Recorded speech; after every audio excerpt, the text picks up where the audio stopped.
So let's get into it.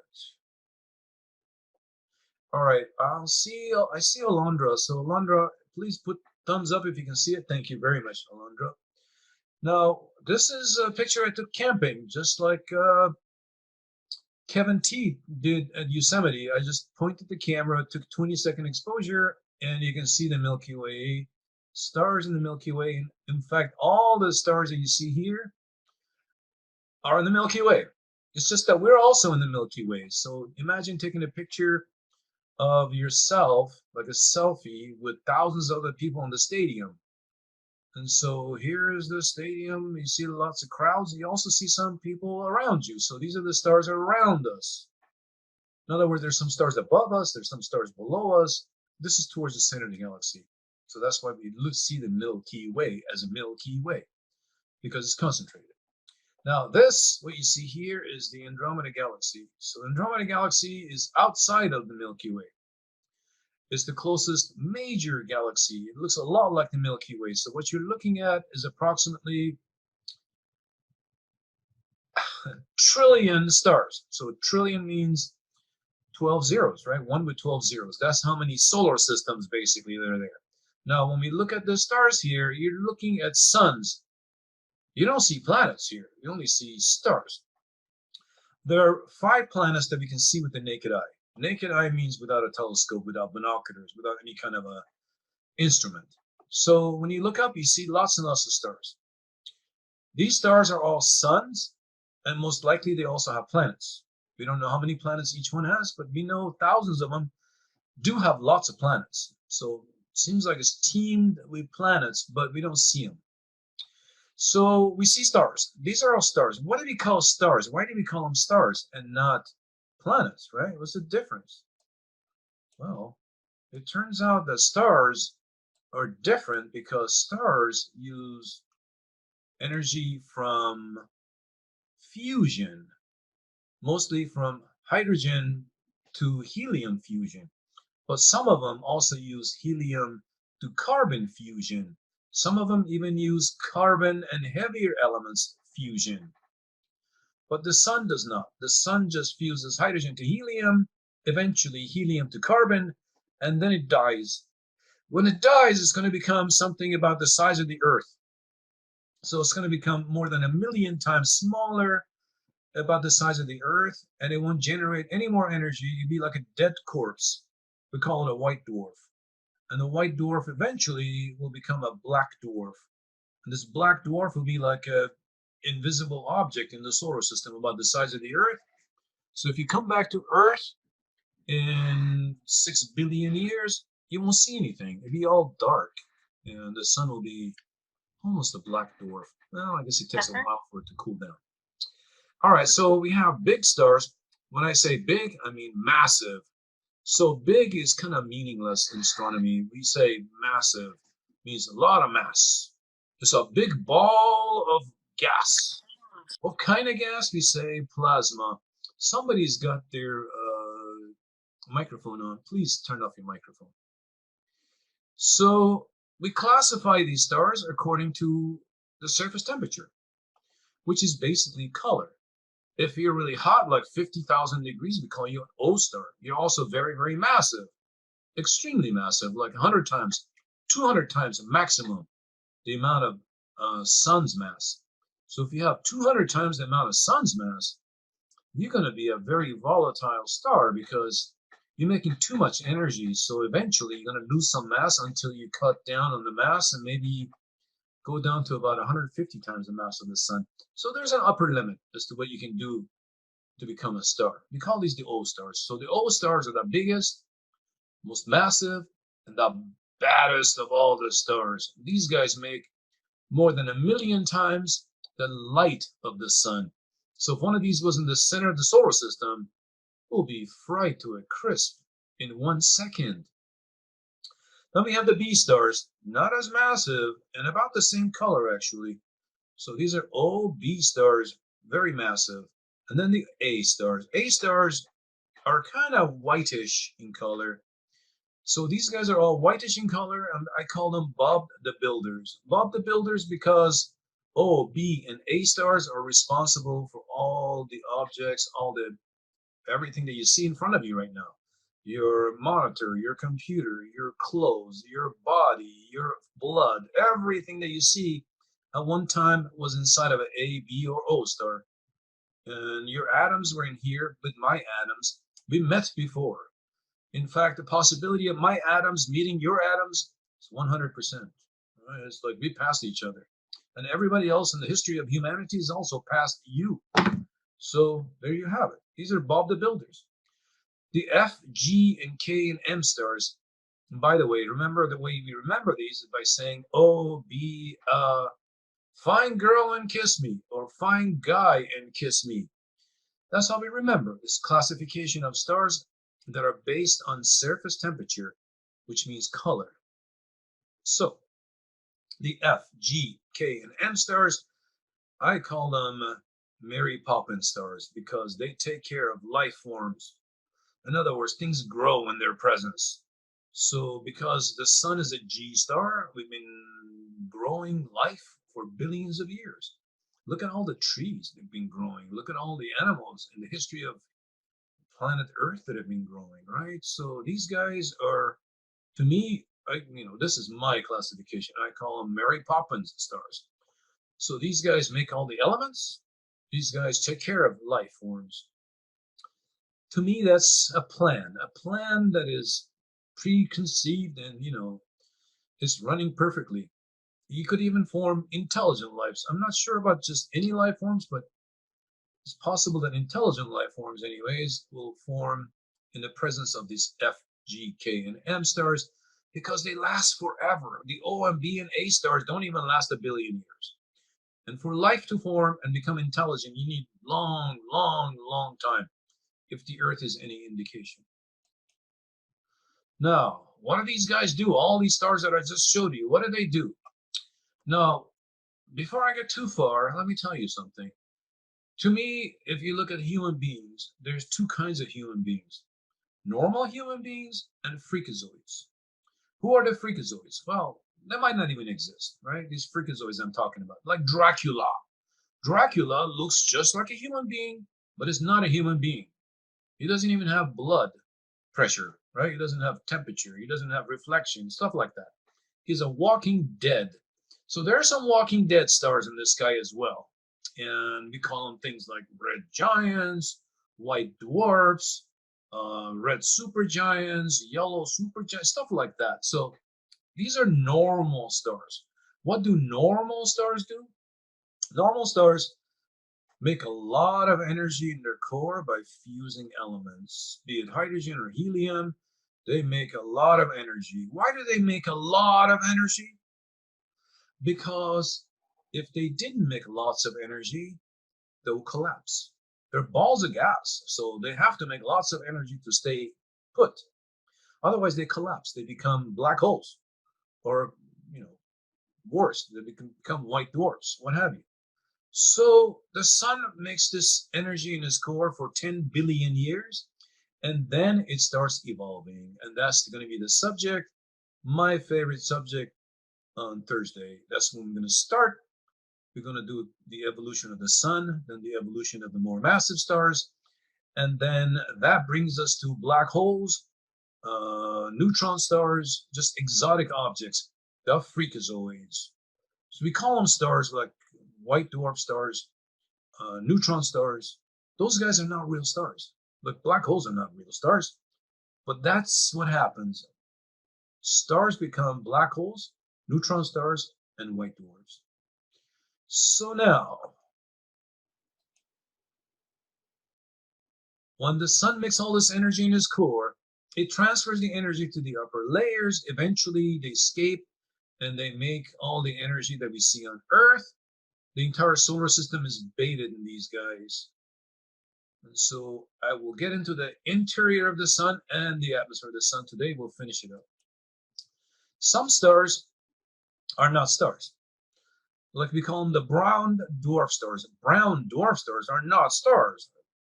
They don't have any fusion. Instead, they have something called potential gravitational energy or gravitational potential energy, which means this. Since they're all balls of gas, like Jupiter and Saturn also in the solar system, they contract. They get smaller. Gravity makes them smaller. When they get smaller, they get hotter. When they get hotter, they dissipate energy by getting bigger. So they get smaller, bigger, smaller, bigger, smaller, bigger, and they generate energy. These are not stars. We call them brown dwarfs. We call them gaseous planets, like Jupiter as an example. Jupiter produces about twice as much energy as it receives from the sun. So even though it's a planet, it's still generating energy by potential gravitational energy. Professor, Yes, ma'am. is Jupiter considered a failed sun? Well, Jupiter needs a lot more mass, like 100 times or at least 50 times more mass. So, I would not call it. Just in the way that it puts off energy in a similar fashion as the sun, perhaps. No, I Might be just the showed you. connection I've heard. No, Yeah. this is Jupiter here. Yeah. This Okay. is how Jupiter makes its energy. It's by gravitational potential energy. In other words, it's a ball of gas, so gravity makes it contract. When it contracts, it produces energy. It gets hot inside. And so then it dissipates energy, it gets bigger again, and then it gets smaller again, it gets bigger again. So it continuously gets bigger and smaller. That's what Jupiter does. So Jupiter is not a failed star, it's not even a failed brown dwarf. It's just a gaseous planet. There's a lot of gaseous planets. In fact, I would say 90% of the planets that we've discovered around other stars are gaseous giants like Jupiter. But it's not a failed star, far from it. All So right, so this is failed a solar sun. system. I'm No. sorry? Oh, sorry. I was asking failed sun, not star. Same thing. Oh, okay. Yeah. Yeah. So it needs at least 50 times the mass that it has now. So if you put 50 Jupiters together, you can make the smallest possible star possible. So, it's far from it. That's the point. Thank you. You're welcome. All right. So now the Earth is nothing as compared to the sun. I mean, one of these little tiny little flare ups in the sun is bigger than the Earth. So we have, different scales here. The sun is a star. Look at the Earth. It's just a little pebble in space. We live on this pebble. So what does that make me? God, I don't know what that makes me. Almost nothing, right? I'm nothing. As compared to the universe, forget it. As compared to the Earth, forget it. As compared to the sun, nothing, right? Not even a dust mote. All right, so what is the sun made of? Well, it's made of these guys here. One proton makes up hydrogen. Remember, electrons only make 1,000th of the mass of hydrogen. So hydrogen does not have any electrons inside the core of the sun, just a proton. We call this ions. And we have a whole bunch of ions. We say that's plasma. So the sun is made of plasma. This is what the sun is made of. Protons, helium nucleus, regardless of how many neutrons you have, as long as you have 2 protons, you are helium, right? So this is what the sun is made of, plus a whole bunch of electrons and photons, light and electrons. Now, when photons hit protons, some exotic matter comes out too called mesons and stuff like that, which are like electrons but more heavy than electrons. Heavy electrons are called mesons. Anyways, so this is what the sun is made of, mostly hydrogen, like 3/4, 1/4 helium, and every day more helium, less hydrogen, more helium, less hydrogen. And look at all the other stuff. The Earth is mostly silicon on the surface. And look, it's not even 0.1% of the sun is silicon. Glass. That's what the Earth is. That's what you guys are walking on, right? Every day we walk on silicon mostly, right? Now, interestingly, look at neon. There is more neon in the sun than there is silicon that the Earth is made of. That's interesting. And look at carbon. Only 0.2%, not even 1% of the sun is carbon. Eventually, though, there's going to be a lot more carbon in the sun. This carbon that you see, this oxygen, all the stuff that you see here, none of this stuff was made inside the sun. These guys are made in the sun's father, mother, grandpa, grandma, long time ago, like at least 5 billion years ago. All of this stuff was made, and then it exploded, and then from the gases that exploded, we had this giant cloud of gas that formed the sun and the planets. So this is from somewhere else. We're coming from somewhere else. We're all brothers and sisters somewhere else. All right, so now let's take a look at inside of the sun real quick. And what's going on inside the sun is lots and lots and lots of energy. This energy is transferred from the core of the sun outward, first via radiation from the core, and then upper levels, we have cells of gas. Now, these cells of gas, they're not all plasma, because electrons tend to now combine with the atoms to make some neutral atoms too. So upper levels, they are neutral, and in the atmosphere, also neutral. Although when we look at the higher up, the very last atmosphere of the sun we call the corona, the crown of the sun, again, we have plasma. Plasma just means atoms that have charge, like protons without electrons, a proton with 2 electrons. Whatever has extra charge, you say that's plasma. But most of the time, it's atoms that have their electrons stripped from them. Also, so we have radiation and convection moving the energy. Convection because energy always tries to go from hot to cold. Space is cold, inside the sun is hot, so these bubbles rise to the surface. Conduction, that number one conduction, electricity, doesn't happen in the sun until the sun becomes a white dwarf. In a white dwarf, conduction is what moves them out. In fact, the sun becomes very electric at the end. The protons grab thousands of electrons. So we have like a proton with lots and lots of electrons. It's a very strange matter, actually. Really weird matter. We'll talk about that on Thursday, hopefully. By the way, that's the only 3 ways in nature that you can move energy: conduction, convection, and radiation. So we say in massive stars, we have a convective core, which means bubbles of fresh gas come in because you got so much mass to protect yourself from. So you got to make energy really, really, lots and lots of energy. So you need fresh fuel, like a Formula One car. You need fuel injection basically. Once you make the energy in the massive stars, radiation takes it the rest of the way. Not in sun type stars. Here, radiation brings it out. On the upper levels, convection moves it the rest of the way. In small stars, only convection. Bubbles from the core all the way to the surface. And this is how the atoms are moving. This is called random walk. So here's an atom trying to move out of the sun, or even a photon trying to move out of the sun. It's going to be very tough. You keep getting absorbed, re-radiated, absorbed, re-radiated. You could even start in the core of the sun and end up in the core of the sun again. That's how weird a random walk is. Because they don't have any eyes. They don't know where they're going. Even if they had eyes, they wouldn't know where they're going. They don't know which is up and which is down. So this is called random walk. That's how photons and energy moves in the sun. And it's crowded. It's really crowded. So the atoms are just packed together. But they repel each other. The protons repel each other. So they act like a liquid, moving by each other, passing by each other. They don't get close to each other, except in the core where they fuse. Outside the core, they repel each other. So this is what the situation is in the sun. Big ball of gas, hydrogen gas. All right, so here's the core of the sun. It's about 1/5 the size of the sun. All the energy is made here, and then radiation, light, takes it the rest of the way to the upper layers. This is called the radiative zone. And then on the outside, this is called the convective zone, where bubbles form. The bubbles take it the rest of the way, and then they cool down, they come back down, and starts all over again. Professor, you Yes, said ma'am.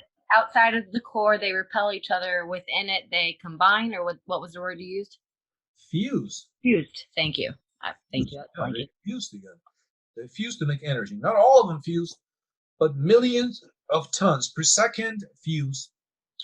All right, now I'm ready to show you guys the movie of, it's called What's Going On Inside the Sun, I think.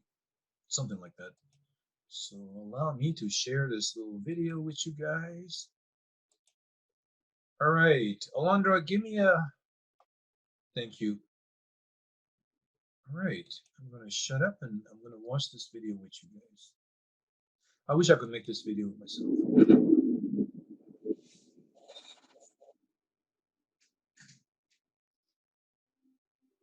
Our closest star, the Sun, is one of billions of stars that make up the Milky Way galaxy.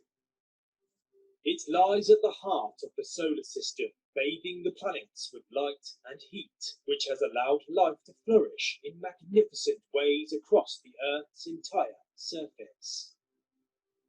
Its gravity holds the solar system together, keeping everything from the largest planets to the smallest particles in orbit. And it is so big that around 1.3 million Earths could fit inside of it. Just like the rest of the solar system, the Sun formed from a giant rotating cloud of dust and gas about 4.5 billion years ago. Now remember, this cloud of gas came from another star that exploded. This ancient cloud eventually collapsed due to its overwhelming gravity, pulling most of the material into the center and forming the Sun, which accounts for nearly 99.8% the mass of the entire solar system. This spectacular event triggered a process known as nuclear fusion, which occurs when hydrogen atoms fuse together and create helium. The result of this process is an incredible amount of energy in the form of light and heat, which influences the environments of all the planets, moons, asteroids, and comets that make up the solar system. The Sun is our closest star, and so it has been under constant observation from spacecraft, satellites, and telescopes for decades. And although it still holds many secrets, scientists have been able to learn a lot about how this enormous ball of blazing gas works, including what is going on deep within the Sun's interior. It is impossible to just look inside of the Sun, as there is no such technology that can see through the hot, bright, opaque surface. But by using the application of physics and computer modeling, astronomers can predict the Sun's intense internal conditions. To understand what is happening within the Sun, it helps to imagine that it is divided into 6 layers, based on the physical characteristics of each layer. So let's explore. So remember, the 6 layers that he's talking about, somehow he misses telling us all about the 6. But you have the core, you have the radiative zone, you have the convective zone, then you have the photosphere, then you have the chromosphere and the corona. These dynamic and complex regions and find out what's contained within this gigantic celestial fireball that we see rise and set every single day.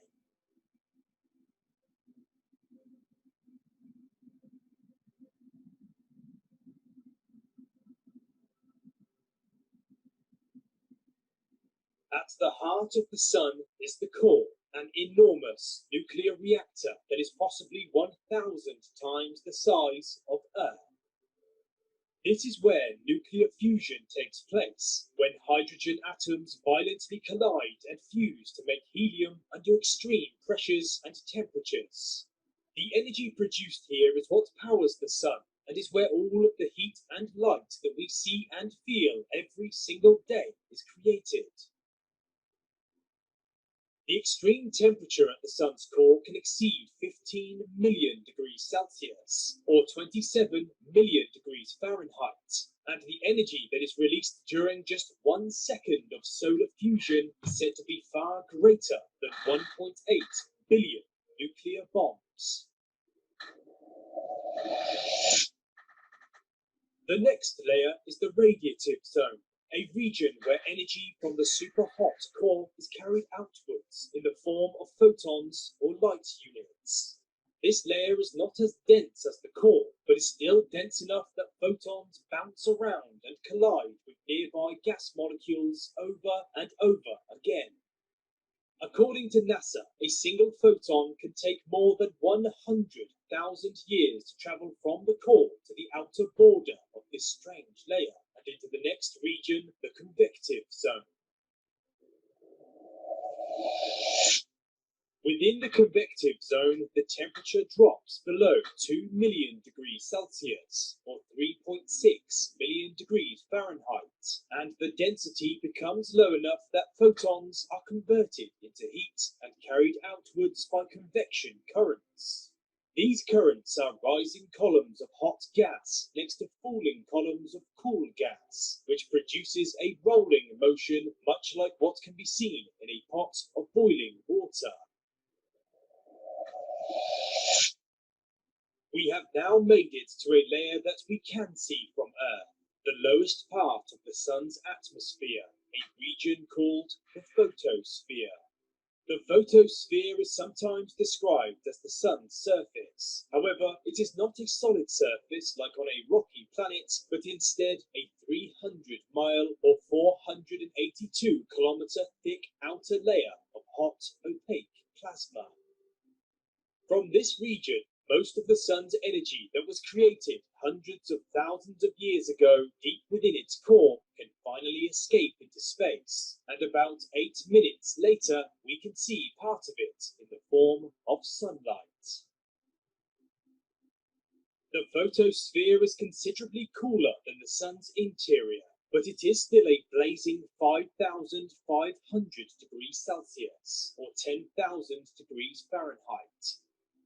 It is within this bizarre layer that features such as sunspots and solar flares can take form, although they are the results of processes and disruptions that have occurred in other regions of the Sun.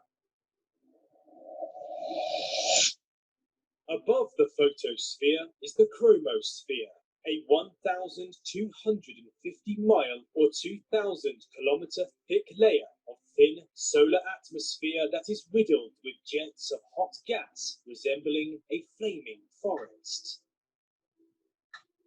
These jets are called spicules and are fiery wisps of plasma that sometimes reach out for thousands of miles before collapsing and dissolving.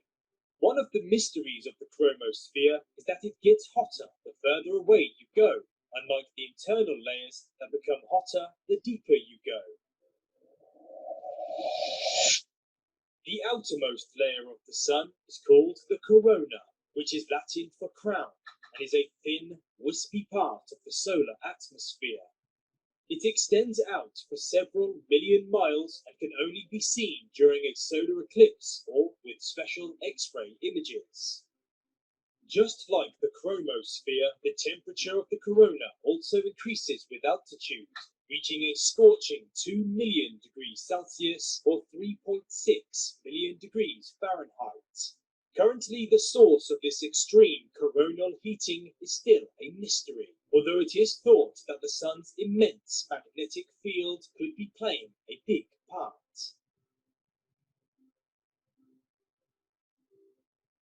Compared to all the other stars in the Milky Way galaxy, the Sun is fairly ordinary, but it does have one possibly rare feature: an orbiting blue planet that is inhabited by intelligent, curious creatures that are willing to study their star and so begin to understand the mysteries of the universe. Sheesh. Yeah, I wish I could make movies like that. That's pretty cool. All right. So now let's get into the atmosphere of the Sun. So there's the atmosphere of the Sun. What you see is called the photosphere, right? And the photosphere is that stuff that we just saw. These are the bubbles are coming up and they lose their energy, they cool down, they go back down. Some of them explode actually. So the dark areas around these bubbles are stuff going down. We said like the chocolate fountain at the Golden Corral restaurant. So it's kind of like that. This stuff comes up and then cool down, goes down, and continuously does this. Comes up, goes down, comes up, goes down. That's the convection region. So that's what we're looking at when we see the photosphere of the sun. Temperature at the bottom of the photosphere, about 5,800 degrees. On top of the photosphere, it's about 10,000 degrees. Now that brings us to the chromosphere, the color sphere, which is on top of the photosphere. And we said that it gets about 10,000 degrees at the bottom of the chromosphere and about 100,000 degrees top of the chromosphere. This is a region where we see all this stuff happening. In other words, we see all the beautiful prominences come up, those beautiful golden arches. We see them come up and go down. And so that's the chromosphere. And the last, but not the least, is the corona. Now the corona gets to millions of degrees, perhaps 1 million, sometimes 2 million degrees. At the bottom is about 100,000 degrees, so the top of the chromosphere is the bottom of the corona. This is the crown of the sun. Now, question that I have from you is this. I told you that when we stick my finger in here, nothing happens because there's hardly any atoms. It's like as good a vacuum that we have on Earth. That's the corona. But I have a question that I want to ask you. See if anybody can answer it for some points. Not 1 point, but more than 1 point. Question is this. Next to the corona is space, which is very, very cold. Why doesn't the corona lose its energy to space and cool down and become really cold? Why does it stay hot? Now, we don't really understand how the corona heats up anyways. But remember, temperature is a measure of how fast the atoms are moving. So the atoms are moving very, very fast here. But why do they lose energy to space? If anybody can answer me that now. I think I might have an answer. Okay, please do. Is it because there's no atoms for the gas from the chronosphere to take away the heat from it? No, there's atoms here, but they're not losing their energy for some reason, right? Is it because I'm sorry, one more time. Is it because the gravity of the sun is so intense that it brings the electrons or the atoms given off? No, it's losing lots of these atoms. These atoms are being lost all the time. That's what we call the solar wind. The electrons and protons that are being emitted here, they're called solar wind. So that's not it either. Okay, I'm going to give you guys a clue. Now, it's not going to be worth as many points. Before, if you had answered it, it'd be at least 10 points. Oh. Now it's only going to be maybe 5 points. All right, let's see who can answer this one. But please don't fight each other. Don't yell over each other. Be, gentlemen and gentlewomen, please. So, how do atoms lose energy? Well, they lose energy when an electron comes down around the proton. It comes down in orbit and it gives off photons. Remember, that's how you emit light. That's energy, right? Well, why doesn't the corona or the atoms in the corona do the same thing and lose all this energy to space? There isn't. Okay, go ahead. There isn't much for it to hit in space. There's not much what? There's not much for the corona to hit in space. Oh, no. Look, all this energy is coming out of the sun. Look at all the light that comes out of the sun. It's reaching you on the earth and is burning your skin on the beach, right? Yeah, but I mean, the atoms in the corona aren't hitting atoms in space because there aren't many. No, the atoms are right here. The atoms that we're looking at, they're right here, but they're not giving away their energy. Why not? All right, another 10 seconds. Let's see if anybody else can answer this question for 5 points. I might have another answer, but I think it might be wrong. Go ahead. Is it because they're all already free electrons, and so there's no atoms for them to bind to? That's not exactly right, but it's because they're all ionized. That means they don't have any electrons. They're electronless. So if they don't have any electrons, how is the electron going to come down and give up energy? They're unable to because they lack the electrons to lose energy. Do you see what I'm saying? Yeah, so who was talking anyways? I'm going to give you some points. Trevor Shaw. Trevor, right? Trevor. Very good, Trevor. I'm going to give you 5 points for this one. So this is a big one. Plus 5 points. Very good. Thank you very much. All right. That's why. So it stays hot, right? It stays high temperature. Again, this is the photosphere. This is the chromosphere, the color sphere. So those things that we saw, those prominences, those beautiful arches, they're a chromospheric event. And then the corona, the beautiful corona. And this was made in China, so I liked it, but the numbers are a little skewed. Like this 16 million degrees Kelvin is really 15 million degrees, but who cares about 1 million degrees more or less? That's the temperature of the core. You have a temperature of the flares here, about 20 million degrees. So there's a lot of X-rays coming from the solar flares. Photosphere is about 6,000 degrees. I said 5,800 degrees. The chromosphere says 10,000 degrees. That's true, but only the bottom of the chromosphere is 10,000 degrees. And then the top of the chromosphere is 100,000 degrees. So the temperature actually goes up as you move away from the sun. And the corona, 1 million degrees. The prominences are about 10,000 degrees, right? Okay, now, what keeps the outer atmosphere so hot, right? We don't know. We don't know. That's why we send the spaceship to the sun. I know, sounds kind of funny that we send the spaceship to the sun. There's an old joke, astronomy joke. Like, how do you go to the sun? You go at night. So, that's how you go to the sun. But it's got lots of shields. That's how you do it. It's got lots and lots of shields, so you can get really, really close. We're trying to figure out what's making the outer layers, like the chromosphere and the corona of the sun, so hot. Where's all this energy coming from, right? Still don't understand that. All right, a couple of more things, then we'll say goodbye to you guys. This one I made on the weekend. Well, all the videos I made on the weekend. But we said that we have bubbles of plasma. Remember, there's going to be a question. What is this plasma? It's ionized gas. That's what we call plasma. So the sun is made of plasma, which kind of like a liquid, sort of like a liquid. If you ever seen a liquid coming out of a volcano, that's how plasma sort of moves, like atoms move over each other. They kind of roll over each other because protons, they repel each other and they kind of slowly and move, kind of like that. That's what they move. So as these Professor?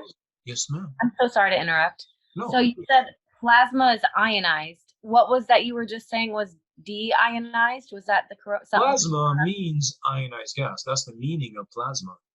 Okay. Plasma is ionized gas. Ionized gas means charged gas.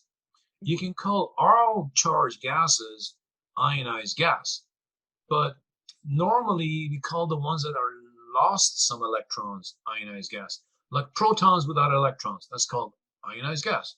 That's plasma. That's the stuff that the sun is made of. Just protons by themselves, electron by themselves. They don't party with each other. Electrons go their way, protons go their way. They don't chit chat. They don't even come around each other. Even if they do, they can't stand each other because electrons are not able to. There's too much energy in the electrons to join any protons. Because they repel.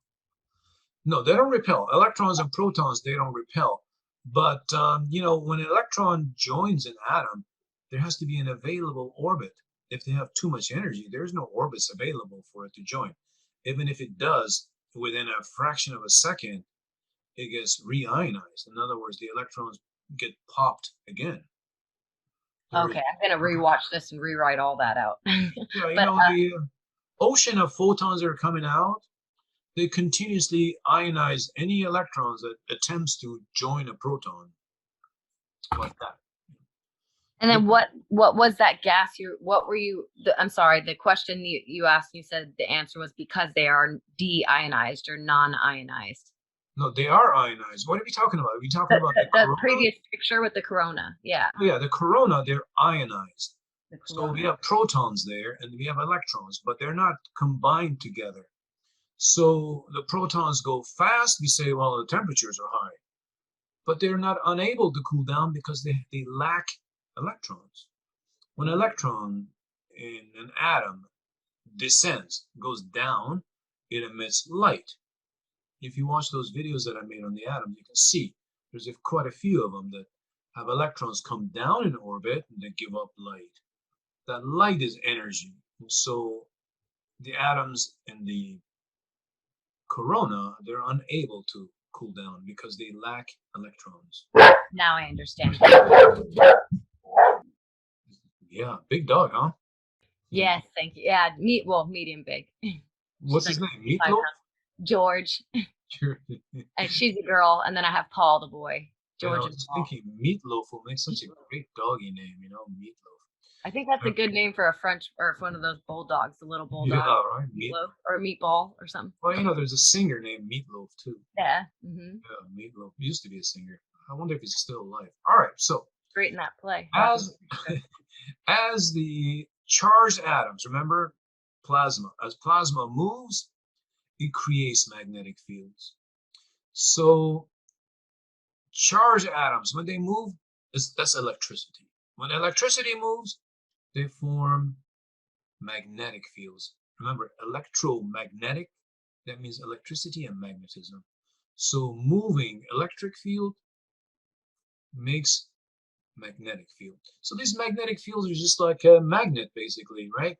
If you see a magnet, there is a force field between the north and the south pole of the magnet. It's invisible, but when there's some gases here, it becomes visible because they follow the force field. There is the force field of the magnetic field in the sun.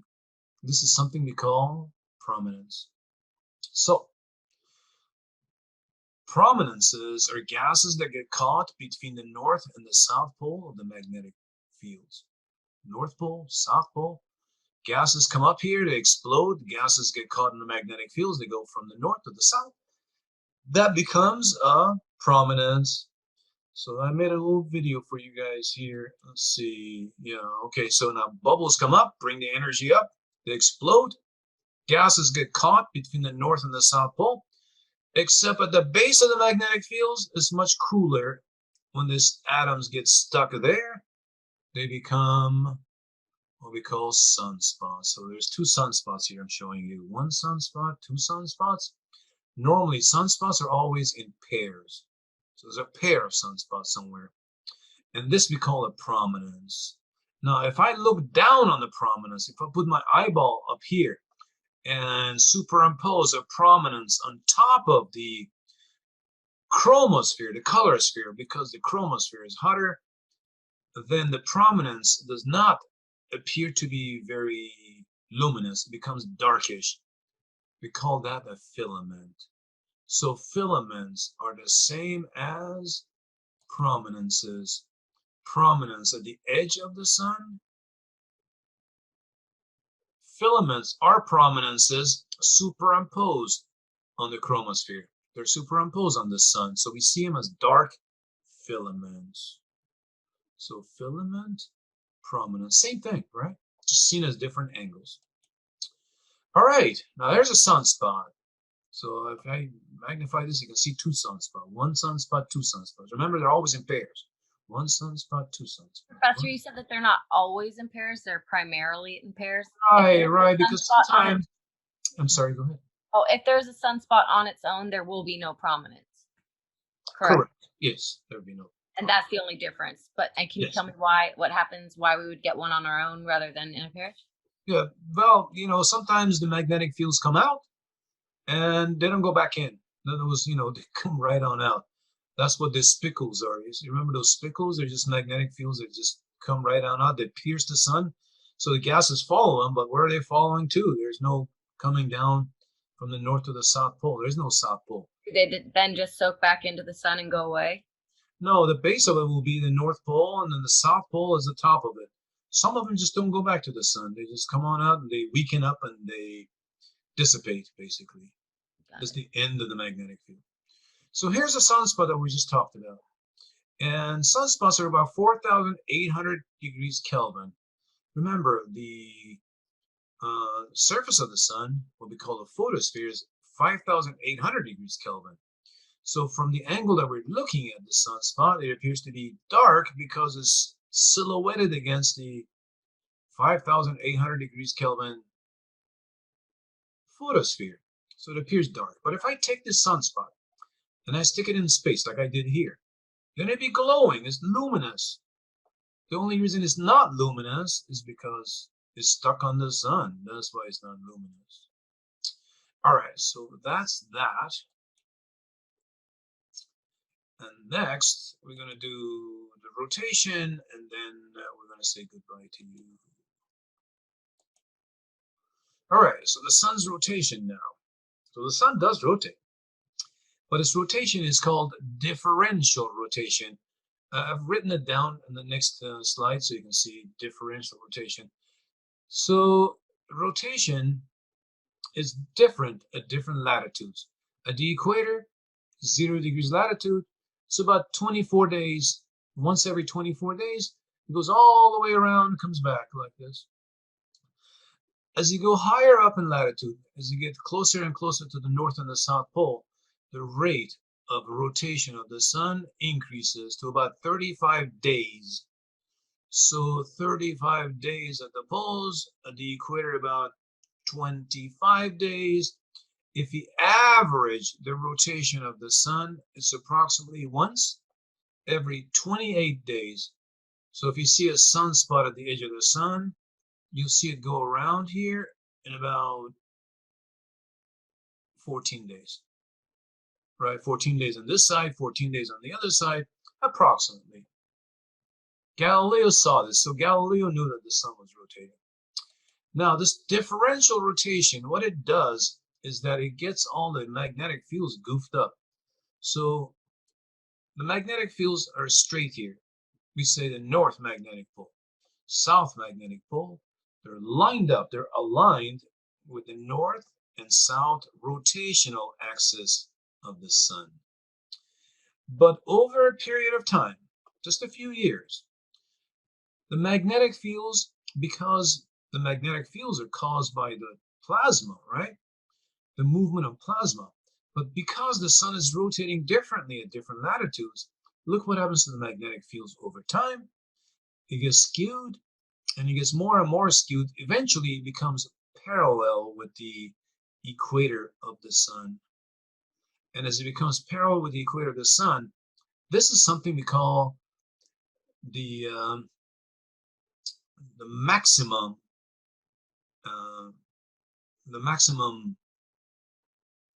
what do I call it?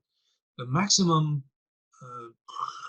number of sunspots for sure, but it's the maximum activity, I call it, in the sun. So there's a maximum amount of activity that goes on every 11 years in the sun. Here, when the maximum activity happens, because the sunspots are related to those magnetic fields, we see them very close to the equator. At that point, there's a lot of sunspots. And then you can go backwards, and it becomes like this, and like this again. Except here, north and the south magnetic poles reverse places.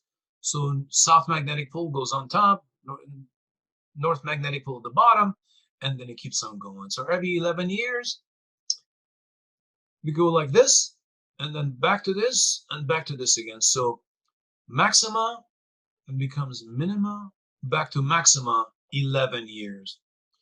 Maxima to maxima, 11 years. It's a number of sunspots. And this is something that Galileo counted, the number of sunspots from 0 to 200. So Galileo counted like 120 of them. One time, one day. That's a lot. And so they go up and down every 11 years. In this period here, no sunspots. We call this period Maunder period. Right? Now, here, 11 years, 11 years, 11 years, maxima to maxima, 11 years. So every 11 years, the sun has been working like clockwork, except for the Maunder period. the Maunder period or Maunder minimum, there was no sunspots basically. Very, very few sunspots, like just a dozen sunspots.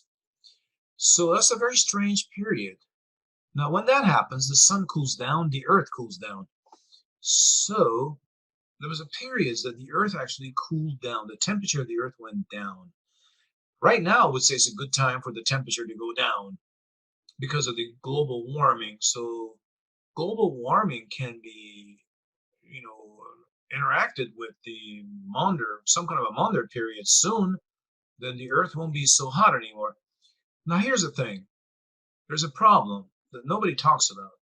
The problem is not all this CO2 that we're causing, not as much as soot, which is like when you burn and you have a fire, all those little particles of fire, the dust comes off the fire. That's soot. And when there was a fire in San Diego, all our cars would cover up with this stuff.